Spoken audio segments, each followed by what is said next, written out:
super cool. And I think it's interesting because you have a business where, you know, people don't need to hire you necessarily because they could organize it themselves. Right. I mean, and they probably say, oh, I'll get to that. They'll push it off, whatever. But I think that, like a lot of other businesses, hiring you, like I said, it brings in another set of eyes, but you don't have the attachment to items that those people do. That they, my dad saved everything, and I mean everything. And, just in case he ever needed it. Mm-hmm. And I think there's a lot of that, but I think it's important to realize that you can come in with a fresh set of eyes, and you don't have the emotional attachment to where you can not being rude, but say, why do you have this? And maybe people need to take a step back and say, okay, like realistically, why do I still have this? And so I think that's a huge part of your business and what you bring to the table for someone that just needs to get rid of stuff. Yeah. Questions are, if you don't like people asking you questions, don't hire me. Right. Because I'm going to say, why do you have it? Is there something else that you have in your home that would do the same job? Mm-hmm.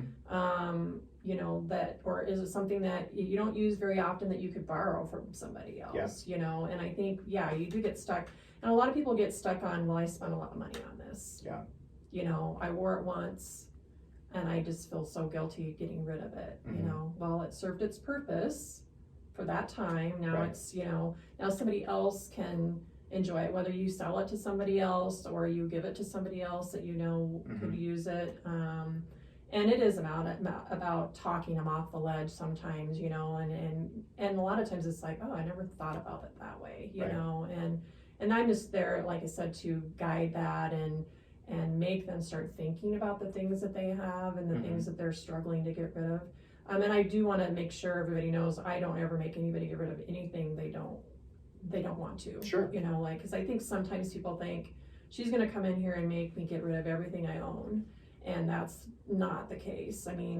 You are the one that's guiding that process. Right. I'm just there to assist in that, and so you have to make sure that the people that are owning the stuff are present when I'm working there. Sure. I'm not going to get rid of your husband's clothes if he doesn't know about it. Right. And so I learned that lesson the hard Even way if they on pay my extra own. for that? Yeah. Even if they pay extra, you won't? Yeah, I got rid of something on my husband's that I ended up rebuying from my friend who bought it from me because it was like, he would not, so he knows what that's about too. Right. So, Yeah. but everybody has to be on board, that's going to be affected by this too. Yeah. Because it is an emotional thing, and it's crazy how things can be that emotional.